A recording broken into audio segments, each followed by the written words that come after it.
I'll do the 28-day kind of, vacation treatment and then come out. And I just want to, I remember saying this to a friend, I just want to be able to drink beer and smoke pot. Like that's all I want. That's all I want to be able to do. And, something clicked. He's my sponsor now. Wasn't my sponsor then, but he was a tech at the treatment center, and he just kind of said, like, when we were talking about my drug use, my drug history or whatever, he's like, dude, like, you got a real shot at turning your life around. I mean, you're heading in not a great direction. You're gonna just be a washout. So why not give it a shot? And he's like, something's kept you here for a reason, because I was drinking and taking oxy, which is like the world's worst combination.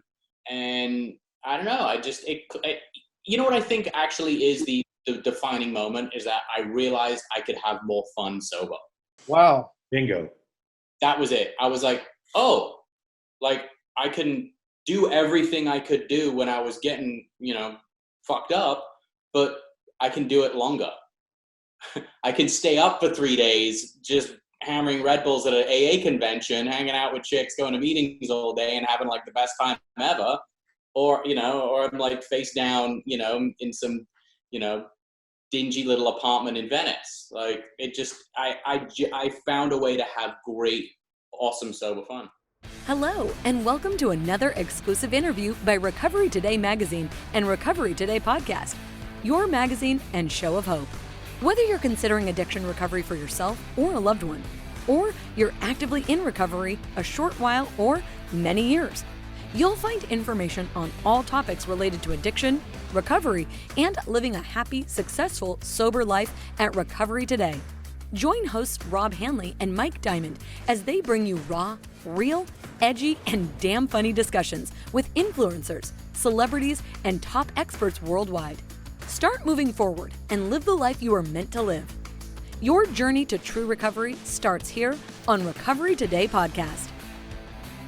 Well, hello, and welcome to another exclusive interview by Recovery Today magazine and Recovery Today podcast, where first and foremost, we're a magazine of hope. Whether you're considering addiction recovery for yourself, a loved one, maybe you're actively in recovery a short while or a long, long time, you're going to find all kinds of topics related to addiction, sobriety, recovery, really living a happy, successful, sober life in Recovery Today. My name is Rob Hannley. I'm the editor-in-chief of Recovery Today magazine. I'm joined by two of my amazing friends, co-hosts, Mike Diamond and Ricky Barnes. And we're joined by another really, really, really badass guest. He is a father. He's a TV host, producer, an explorer, a paranormal investigator, a climber, a surfer, MS awareness advocate, 17 years sober.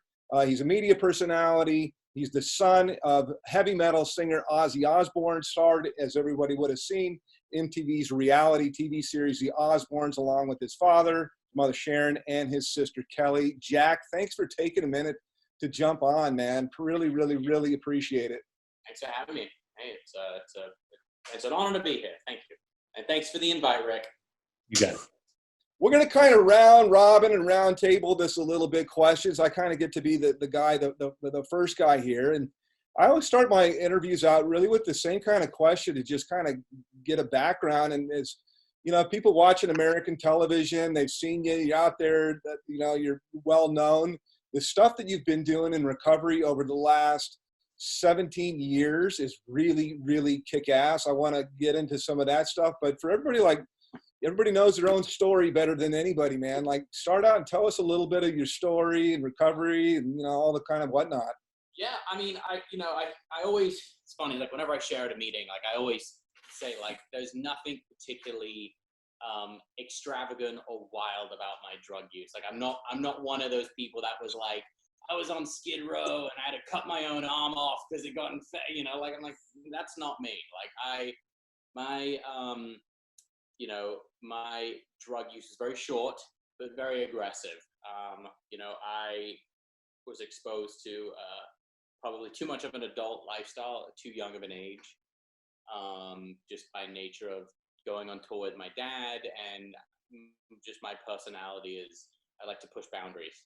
So one thing led to the next, and I'm, kind of going off by myself at numerous festivals that my dad's playing at, or Ozfest or whatever, and just kind of started smoking pot and drinking. And at 14, and then it escalated quickly. And at 17, I had a healthy addiction to OxyContin. So it kind of was. It was 17. 17.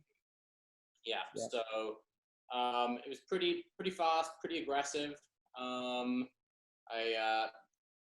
Everything that goes along with having, addiction, mental health stuff and physical health stuff. And I was suicidal. And it was 420 was my last day using, because I was That's hilarious. Not going to get sober on 420. So 421 is my first sober day of 2003. It was, I think I initially got sober to kind of get the heat off my back from my parents, because they really kind of become aware of how bad I was. And at the time, there was no facility that could detox a adolescent from opioids or benzos. Wow. So I had to go to a child psychiatric facility. Awesome. Yeah. So I got sent to a child psychiatric facility for 10 days and then transferred to a treatment center in Malibu, which was a really awesome experience. I think often people think, oh, treatment center in Malibu, like you getting your hair and your makeup done every day and whatever. But because this was an adolescent facility, you have no rights. Your parents sign you over to the facility, and they can literally make you do whatever the hell they want. And if you don't, they mount punishments. So it was really like, it wasn't like a breeze, walk in the park kind of treatment center, but it was fantastic. And it was my first genuine introduction to what the program was, other than meetings. I think for me, it was the fellowship that kept me coming back early on. I fell into a really solid group of young guys. We all had similar backgrounds, all had similar kind of drug use behavior, and it was that weird bond. And I just, I became like a full-on AA nerd for like a good long while. Probably can't say that. It's something to be proud of, though. Yeah. Yeah. It was like meeting a day for 90 days type of thing, every day type of deal. Oh, so I did 90, but then I did 6 meetings a week, for about 2.5 years. I had the big book study in there. I had like the meeting at my house. I did outpatient for 1.5 years. I like lived and breathed it. Was there no resistance at all? What made you so ready for that? Because, it sounds like your parents intervened a little bit to say, hey man, like you're really fucking up. Like why were you so ready? Because it doesn't sound like you even relapsed actually with that amount of time. I didn't. For me, what it was there was that time where I was like going in just to get him off my back. And I was like, oh, I'll do the 28-day kind of, vacation treatment, and then come out. And I just want to, I remember saying this to a friend, I just want to be able to drink beer and smoke pot. Like that's all I want. That's all I want to be able to do. And, something clicked. My sponsor now, wasn't my sponsor then, but he was a tech at the treatment center. And he just kind of said, like, when we were talking about my drug use, my drug history or whatever, he's like, dude, like, you got a real shot at turning your life around. I mean, you're heading in not a great direction. You're going to just be a washout. So why not give it a shot? And, he's like, something's kept you here for a reason, because I was drinking and taking Oxy, which is like the world's worst combination. And I don't know, what I think actually is the defining moment is that I realized I could have more fun sober. Wow. Bingo. That was it. I was like, oh, like I can do everything I could do when I was getting, fucked up, but I can do it longer. I can stay up for 3 days just hammering Red Bulls at an AA convention, hanging out with chicks, going to meetings all day and having like the best time ever. Or I'm like face down, in some dingy little apartment in Venice. Like it just, I found a way to have great, awesome, sober fun. Jack, I have a question. It's funny, you said 420, I'm 416, I had 14 years. Nice. Congrats. Did you ever, when you were that age, when you were 16, ever think that, because I know I went through the same stuff young and then I kept going back and forth. Did you ever think, I'm too young, I can probably figure this out? Or did you just like, that's it? No, I never had, I should say in my youth, I never had a moment of like, oh, I think I've got a handle of this. I think my life's good enough to where I can lean back out and see how this goes. Because I've always, like, my addiction never went away because I just stopped drinking. Like, for me, I mean, I've had to, it's transferred numerous times into numerous categories, whether, you know, it's video games, it's, you know, I'll go through a bout of like building Legos obsessively. You know, there's been like sex addiction stuff, there's been gambling. I mean, there's like, if you can get addicted to it, I'll find a way to get addicted to it. And that's for me why it was never worth it, because I was like, well, if I'm sober and I'm still finding myself experiencing these strange little bottoms in different categories, I'm not even going to roll that dice.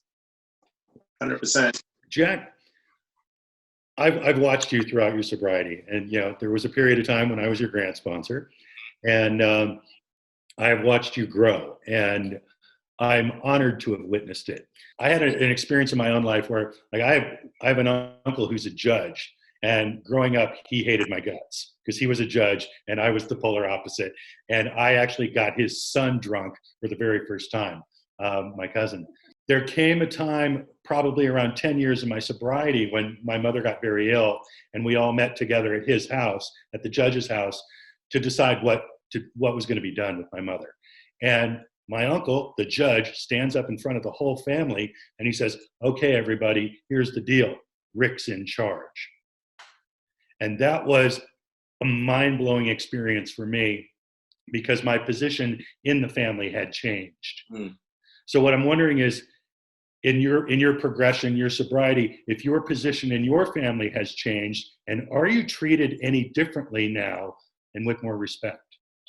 Yeah, I mean, I think it's weird. I think when it comes to my position, I'm the youngest, and so my parents and, you know, sisters, when they ask advice or when I'm kind of trying to get stuff done with family business, this and that, they obviously will respect and listen, but I think they have a hard time getting through the fact, but you're the youngest.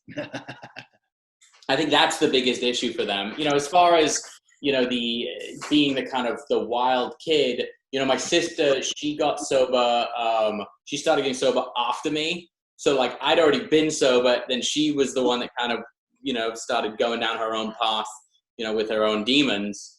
And it kind of shifted the spotlight to her a little bit, being like, oh yeah, you know, she's really got to rein things in a little bit, and we can't trust, you know, this and that. So it kind of took I was kind of elevated to a position during that time period where I was trusted a lot more. Good. Well, I know that Mike has something to bring up because Mike's a Guinness World Record holder and an extreme athlete, and I know he wants to ask you some stuff about your adventure stuff. So go ahead. Yeah, man.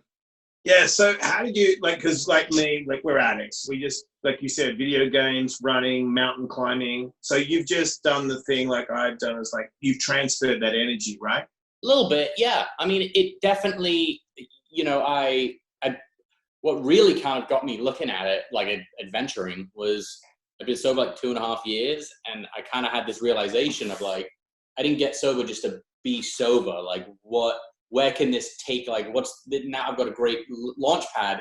Let's launch the rocket. And I went on a climbing trip to Europe randomly with some friends, and it just kind of caught the bug. That's awesome. 10 years from now, where do you see Jack? Man, wow, good question. Well, in 10 years from now, I'll have a 12-year-old, a 15-year-old, and a 18-year-old. So I'm gonna be all girls. So I'm totally in fucking hell. So there's gonna be that. That's gonna take up probably a lot of energy. No shit. Slammed. It's gonna be, man, when, yeah, oof, gonna. Karma's a bitch, bro. Yeah, it is. I got the player's curse. Only girls. But I'd like to see myself actually, kind of maybe transitioning into some other career path. I've been working in TV now for nearly 20 years. So 10 years from now, I'll be nearly 30 years. And I'm just, I'd like to just see what else I could try and make a career. What are you most passionate about then outside of like career-wise? I mean, like, what do you think? Like, shit, you ever watch something and go, fuck, I'd like to do that. Like, I should just chuck all this shit and that would be kick-ass to do that. Is there anything like that? I kind of want to go back to school. Yeah? Yeah. What are you interested in? But I mean, you're interested in a lot of cool things. I saw like the paranormal and fucking MS and stuff like that as what I saw, like, in reading some of your stuff and learning about you for the interview. But like, what lights your fire in terms of like, I don't know, what is it? I think I would probably go back to school for history or criminal justice, and one of those. Just because I think that they're really, I think they're really great subject matters to kind of, there's two. It's like law and history, like great foundations for so many things. The first thing that I think of when you mention history and criminal justice and law, I think of actually our prison system, which is really, it's pretty amazing. Number one, I think most people think that like it's run by the state when it's actually a corporation or a shitload of corporations. I think also a little bit of the conspiracy side. I've heard that like judges and stuff, like they're invested sometimes actually into the corporations as well, which is a total like, that's totally wrong, man. Like you can't make, sentence people and then you're making money off of this kind of a thing. Yeah. Did you see that documentary about that judge, the juvenile court judge? Yeah. No. Oh man, you should. I think it's on HBO. But this judge, was he in Michigan, I want to say, or somewhere, somewhere Midwest? But he was getting paid essentially to sentence kids to like crazy juvenile court sentences. For like, a kid would get in a fist fight at school and he would get like 18 months in a juvenile detention facility. Yeah. Are you actually thinking about maybe practicing law? No, I wouldn't go into practicing law. Okay. If anything, I've done reserve law enforcement for a while. Oh, cool. And I probably would lean more into that. Okay. So I would do more kind of, yeah. So I'm You could be Shaq's partner. So right now you do ride-alongs and things like that. When you say reserve law enforcement, I'm fully sworn. So I actually, it's not ride-alongs. I can go on patrol and that's shit. Yeah. So man. Yeah, we call him Tactical Jack. Have you seen some hairy stuff? Yeah, absolutely. Yeah, it's really that it's it's funny. It's kind of equal parts. Like I've seen some really amazing things, like experienced some really wonderful things through this. Some really shady things. It's all kind of there. I wouldn't, for me, my experience with it hasn't been overly kind of crazy or terrifying. It's been, I've had some really rewarding kind of moments doing it. Jack, you got MS, right? Yes. When you got diagnosed and that kind of stuff, I've got ulcerative colitis. So I went through septic shock, stomach surgery. Yeah. With MS, because I know it flares like my colitis and it's autoimmune.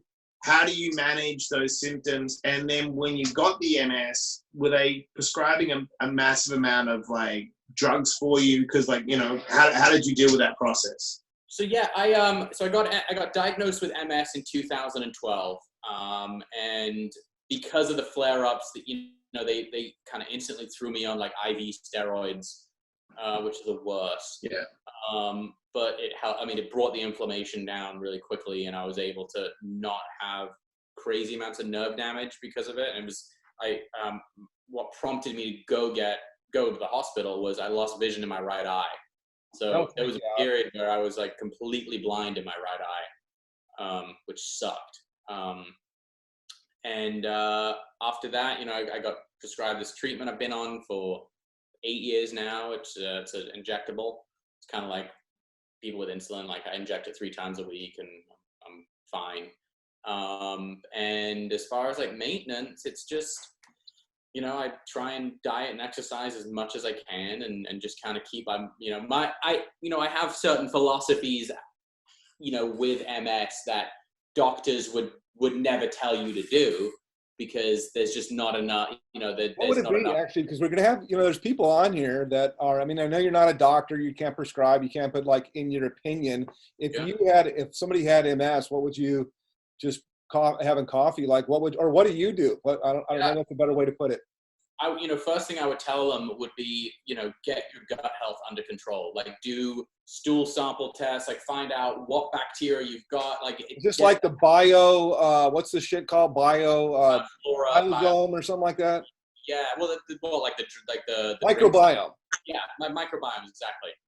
So figure out what, you know, and also do a full like blood toxicity scan, like where you have heavy metals in your blood, like do you have certain parasites, like find out if there's anything in your blood or in your gut that's causing your immune system to kind of turn on its head, because that's really what happens. Like, you know, with autoimmune, it's your body is being inundated by something that is causing your immune system just to flip upside down. And you know, so I would say that. And then for me with MS, I kind of can, you know, a body in motion stays in motion. Yeah. So it's a disease that wants to slow me down and create inflammation and like fuck with me physically.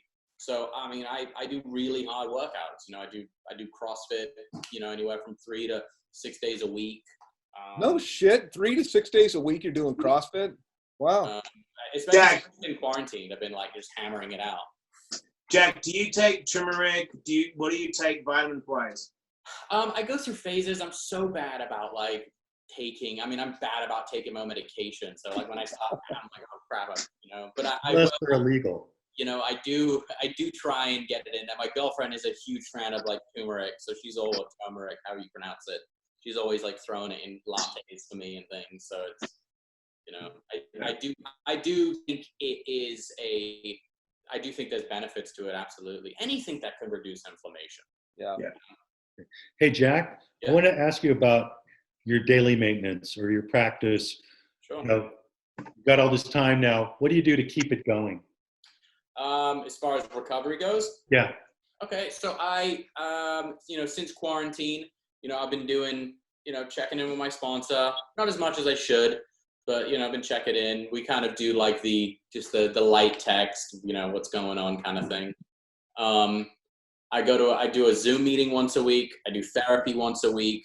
And honestly, my biggest connection, I think, is having this. I've been on this text chain with everyone on there sober, and I've been on there for 4 or 5 years now. This ongoing text chain, and it's just having that constant connection with my very close group of friends that I know if I'm having a bad day, if anyone's having a bad day, everyone just kind of checks in, and it's kind of like we have like it's like a tribal sponsorship. Everyone kind of sponsors each other and throws in advice and, hey, try this, do that. How you doing? Like it's awesome, actually. That's cool. That's, goes along with the fellowship stuff that you were talking about earlier. For me, I get a huge amount of the fellowship side of recovery is something that I think that I didn't realize I needed more. You know, I needed that in my life, and I didn't have it. Yeah. When you're out shooting your shows, do people come up to you and talk to you about recovery stuff? Yeah, they do actually. I get a lot through social media. A lot of people reaching out, especially whenever I post. I think people forget, you know, or they don't know, whatever. It's, you know, so it's like if I ever post anything about recovery, I get a lot of messages. I actually had an interesting. Someone reached out to me the other day, and they were doing their exams in England. They're doing the GCSEs, which is kind of different in England, however. So they're kind of what you take before you go to university. And they were doing it about addiction. And someone asked me, they said, do you think addiction is a choice or something impulsive that they have no control over? Good question. And I kind of, my instinct was to be like, oh, we have no control over it. But then I stopped and I thought for a second. And I was like, well, and kind of where I landed, and this was just kind of just what I've been thinking about, is I think at first it's not a choice because you don't realize the rabbit hole you're going down. But I think after you've been given the tools of recovery and you've been exposed to sobriety and like, here's 12 step, this is what you do to stay sober, here's the roadmap. And I think after that happens, I kind of feel like it's a lot more choice than not. We choose to relapse. Jack, I have a question going off that. So do you feel, because let's be honest, you had I started at 12 using, but you were exposed to a lot of things, and it's pretty rare what you're exposed to. Yeah. Do you think if you weren't exposed to that, you would have used that early? I think I would have, because I think it's just my makeup. Yeah. But I tell you what, it's been my choice to not continue, to not pick up again. And it's been my choice to stay in recovery. No matter, I've had some really hard times from, losing. This year alone, I've lost 6 friends. Wow. Yeah, just from November to now. Wow. Yeah, one of them was one of my very, very dear friend. Oh man. My first meeting. That was like 3 weeks ago. And, and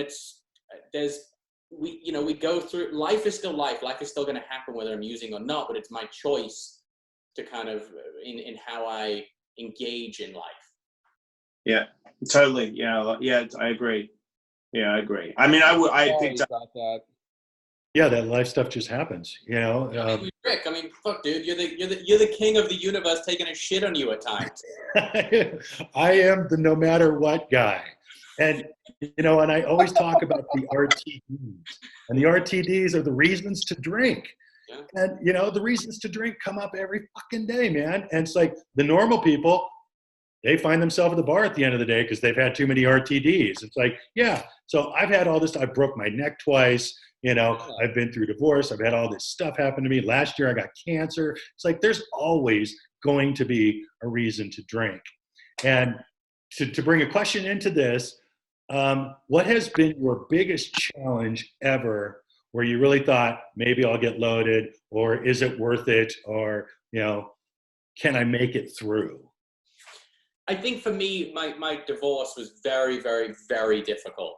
Mm-hmm. And it wasn't, and it was because it was about the kids. And I was really, I kind of created, at the end of the day, a divorce is a death. Yeah. And you have to mourn that process of losing this unit.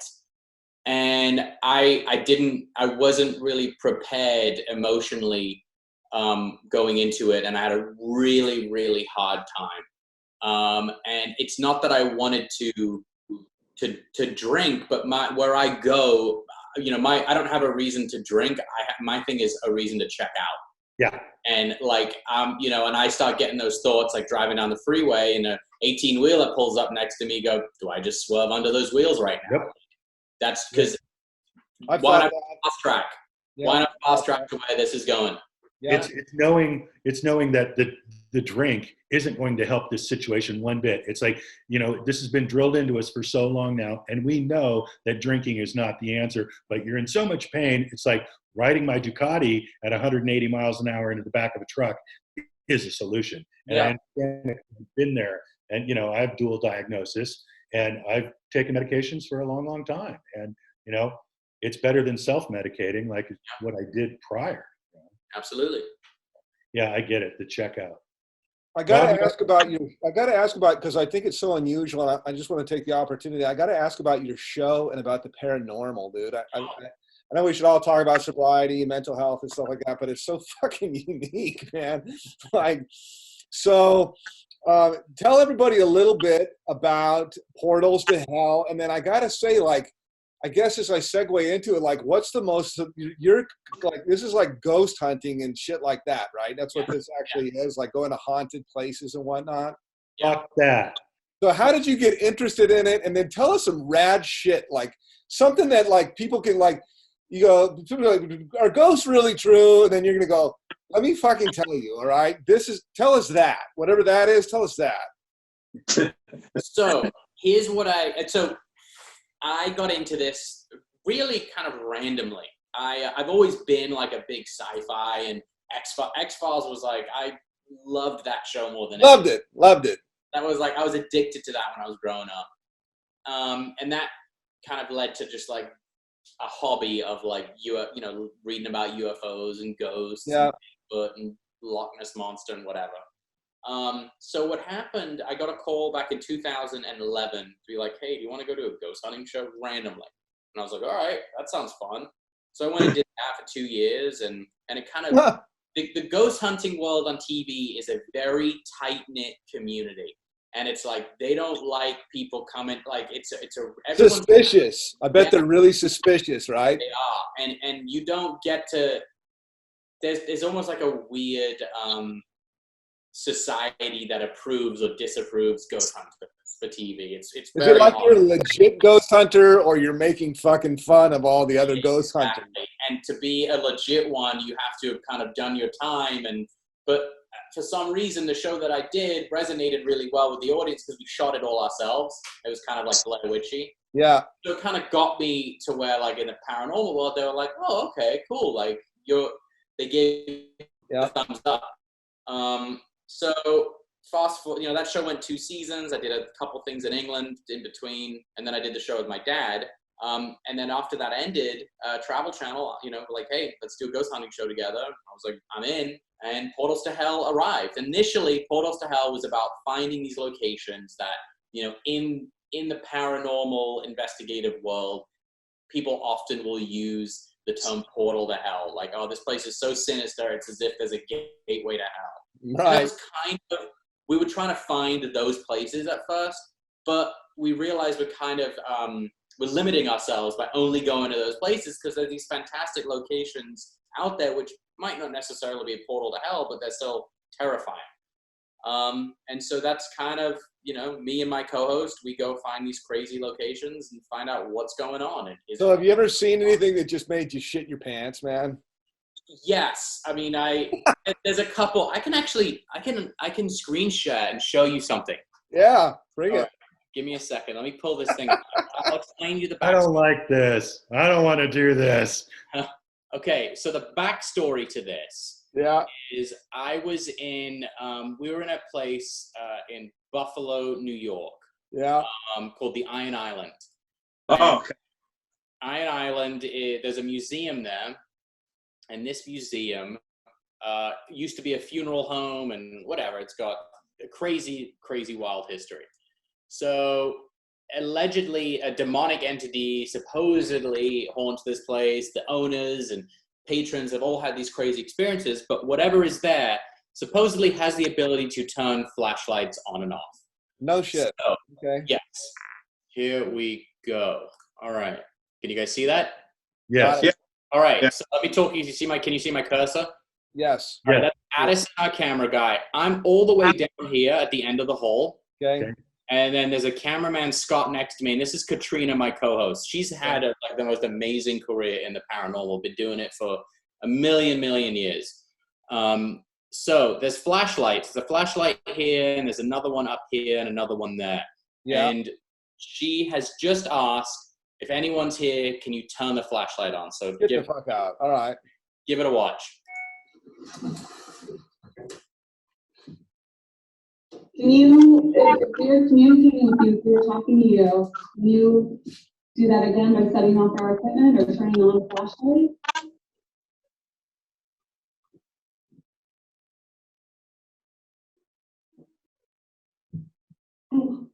Get the food. Wow. How crazy is that? No, thank you. No, thank you. That is wow, man. I would put my hand on the Bible, the big book, the Torah, the Quran, and every whatever. That is not faked. That is 100% like legit. Wow. Yeah. That is pretty creepy shit, man. Especially on command. Yes.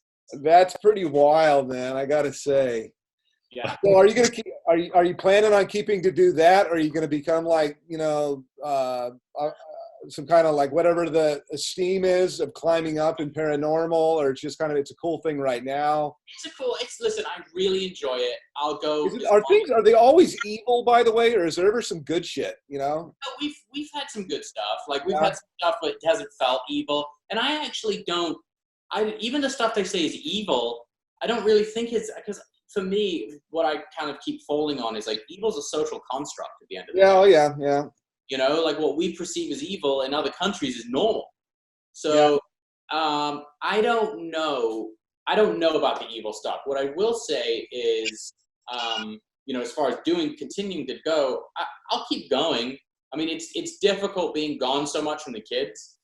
Because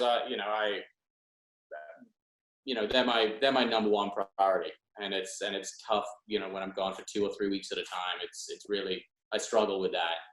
And it's not, I would love to have them come with me, but it's not really the greatest work environment with kids around. Yeah, let's go to a portal from hell, kid. You could use them as bait. That's pretty funny, man. That's pretty funny. Well, hey, Jack, I've got one thing to say to you. The one advantage of having 3 girls over 3 boys, and I've got a boy and I wanted a girl, is when daddy gets old, the girls are there for daddy. When the boys get to 16, they want to flex when the testosterone kicks in. Yeah. So they're going to hate mom, they're going to love dad. So you're okay. This is so true. Yeah. And it's funny, like all my girls are like daddy's girls, like all 3 of them. You got all 3. It's like, good. Awesome. Yeah, you guys want to wrap it up with something, Rob, Ricky? Yeah, I was just going to say, kind of the usual kind of thank you. Not everybody that you reach out to does. The people that have influence, and not only to meet with us here today and to share your story and to take time, because there's something obviously that you could be doing. But firstly, I want you to know that it's meaningful to everybody that's watching, because I think that every single thing that people add on, they're like, oh, no shit. Like, I used to think about swerving my car under a fucking semi, and, that was yesterday, or whatever it is. It's always really, really, really meaningful. And so I want to thank you for taking your time to jump out here. And like I said, before we really had started recording, I just think you're cool as hell. Big fan, man. Been watching you for a long, long time. And not everybody that was in a position somewhat similar to yours, super famous, a very different kind of a situation. Usually it seems like it ends badly, at least is what we know about. And you are a shining example of somebody. I just think it's cool for somebody to go, wow, like now I'm sober, like what can I do, man? And, good for you, dude. Like, I think it's cool as hell. I just wanted to say thank you for meeting us, Thank you. I really appreciate it. Thanks for the time and the invite. And I'm glad to be a part of this. I think it's great what you guys are doing. So thanks, brother. Thank you, Jack. I really appreciate it. Right on. Well, this has been another exclusive interview, Recovery Today magazine. We're with Jack Osbourne. Freaking chasing ghosts and talking MS and family. And God, we didn't even talk about the freaking coronavirus, which is pretty amazing. Good. Topic. Right. Thank God. So we'll table that for some time down the road. Thank you so much, Jack. We've come to the conclusion of another episode of the Recovery Today podcast. Thank you for joining us on your journey towards recovery. We hope you found today's show to be informative and helpful. If you know someone who could benefit from today's show, please share this with them. For the show notes and additional resources, visit recoverytodaypodcast.com. We'd like to hear from you, so please don't hesitate to reach out. Join Rob Hannley and Mike Diamond again next time for another inspiring and thought-opening discussion here on the Recovery Today podcast.